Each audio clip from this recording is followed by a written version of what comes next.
लेकिन आज जरा शो में डिटेल में फोकस करते हैं जो पिछले कई दिनों से भारी गिरावट ब्रॉडर मार्केट्स में देखने को मिल रही है। आखिर क्या वजह है, जानने के लिए चलते हैं अपने सहयोगी प्रशांत नायर के पास। Prashant ji, back to back 4-5 दिनों से बड़ा मूड बिगड़ा हुआ है, चल क्या रहा है? बिल्कुल, अगर आप देखें पिछले 5 दिन का अगर आप चेंज देखें, निफ्टी मिड कैप इंडेक्स और स्मॉल कैप इंडेक्स में मिड कैप इंडेक्स करीब 5% घटा है। अगर आप स्मॉल कैप इंडेक्स देखें करीब 7%। और इसी दौरान इसी 5 दिन के दौरान निफ्टी जो है वो बिल्कुल फ्लैट है। तो जो पेन है वो क्लियरली ब्रॉडर मार्केट में है, निफ्टी में इतना नहीं है। तो वो चेंजेस आपके स्क्रीन पे आएंगे। 5% मिड कैप, 7% स्मॉल कैप, और निफ्टी जो है वो बिल्कुल फ्लैट है। तो अब रीजंस पर चलते हैं कि हुआ क्या है। 3 ब्रॉड टॉप डाउन चीजें हैं जो मैं बात करना चाहूंगा। एक बीएसई का, बॉम्बे स्टॉक एक्सचेंज का एक सर्कुलर आया था मंडे शाम को, जो काफी अननोटिस चला गया। उसका इंपैक्ट मेरे हिसाब से बहुत ज्यादा नहीं है, बट जब मार्केट काफी एक एक्सट्रीम पे होते हैं तो कोई भी परसीव नेगेटिव न्यूज जो होता है उसका इंपैक्ट ज्यादा होता है। तो जो बीएसई है वो क्या बोल रहा है कि बीएसई बोल रहा है कि जो काफी ऐसे स्टॉक्स हैं, बी ग्रुप और काफी उनके जो कैटेगरीज हैं बट छोटे मार्केट कैप वाले, उन स्टॉक्स में जो कि काफी ज्यादा बड़े हैं पिछले 3 महीने 6 महीने क्राइटेरिया के हिसाब से, उन पे उन्होंने प्राइस कैप्स लगाए हैं। वो बोल रहे हैं कि अगर ये कंडीशंस मीट होती हैं तो ये स्टॉक अगले 3 महीने में इससे ज्यादा ऊपर नहीं जा सकते। एब्सोल्यूट उन्होंने जैसे 100 रुपए पे वो 30 रुपए की गेन हो सकती है अगले 3 महीने में, 50 रुपए की गेन हो सकती है अगले 6 महीने में। इस तरह के उन्होंने कैप्स लगाए हैं, काफी कंडीशंस हैं। लेकिन मैं एक और बार बोलूंगा कि इसका सेंटिमेंट इंपैक्ट हो सकता है, बट एक्चुअल और ये जो रेगुलेशन है ये सिर्फ बीएसई लिस्टेड स्टॉक्स पर हैं। तो अगर वो स्टॉक बीएसई और एनएसई दोनों पर होगा तो कोई इंपैक्ट नहीं होगा। बीएसई पर ऐसे 2000 स्टॉक्स हैं जो उसी एक्सचेंज पे लिस्टेड हैं और कहीं और लिस्टेड नहीं है। तो इन रेगुलेशंस का इंपैक्ट उस सबसेट में होगा, वो 2000 स्टॉक्स में जो कि ये क्राइटेरिया मीट करते हैं उन पर होगा। दूसरी बात है प्राइमरी मार्केट्स की, जो आप भी बात कर रहे थे, काफी रेड हॉट चल रहा है।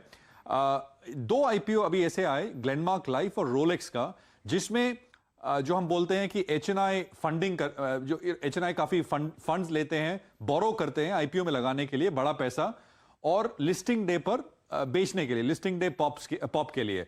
ये दो ऐसे आईपीओ हैं ग्लेनमार्क और रोलेक्स का, जिसमें जो लिस्टिंग प्राइस था इनका वो ब्रेक इवन नहीं हुआ एचएनआई को, अगर आप फंडिंग कॉस्ट इंक्लूड करें तो वो एक एट द मार्जिन सेंटिमेंट को इंपैक्ट हो सकता है किया हो।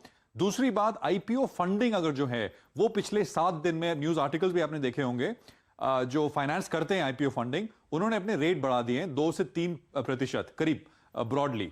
तो वो दूसरा रीजन है। तीसरा एक आप इसको वैल्यूएशन बोल लीजिए, लेकिन अगर आप सिंपली बीएसई स्मॉल कैप और निफ्टी का रेशियो देखें, बीएसई स्मॉल कैप इंडेक्स का वैल्यू, निफ्टी का वैल्यू, और उसका एक रेशियो निकाल लें, वो पिछले ट्यूसडे जहां से मार्केट घूमा, वो पिछले ट्यूसडे 1.7 टाइम्स पे था ये रेशियो। अगर आप पिछले 15-20 साल जाके देखें, जब ये रेशियो करीब करीब 2 के आसपास पहुंचने लगे, आप 2007 की बात करिए, 2017 की बात करिए, करीब 2x पे जो स्मॉल कैप या मिड कैप इंडिसेस है ब्रॉडर मार्केट से, वो टॉप आउट हो जाते हैं। हम 1.7 पे थे। तो आप आगे करके बोल सकते हैं कि यहां पे और गेन्स हो सकते थे, बट ये एग्जैक्ट साइंस नहीं है।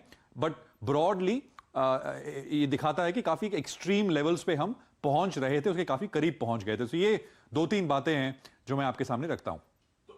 महंगा हो रहा था बाजार, महंगा होने के बाद ये बहाने के तौर पे आ गई। तो सच है प्राइमरी मार्केट में मूड ठंडा पड़ा है। वो जो समय खुले आईपीओ से आपने देखा किस तरह का रिस्पांस है। लेकिन प्रशांत, ये बीएसई वाला तो सिर्फ बीएसई एक्सक्लूसिवली जो कंपनीज बीएसई में लिस्टेड है करीब 2000, सिर्फ उन्हीं पे ये सर्किट नियम लागू होते हुए नजर आएंगे, है ना? उसका ज्यादा इंपैक्ट नहीं होगा, लेकिन एक मूड डैम्पनर के तौर पे हो गया।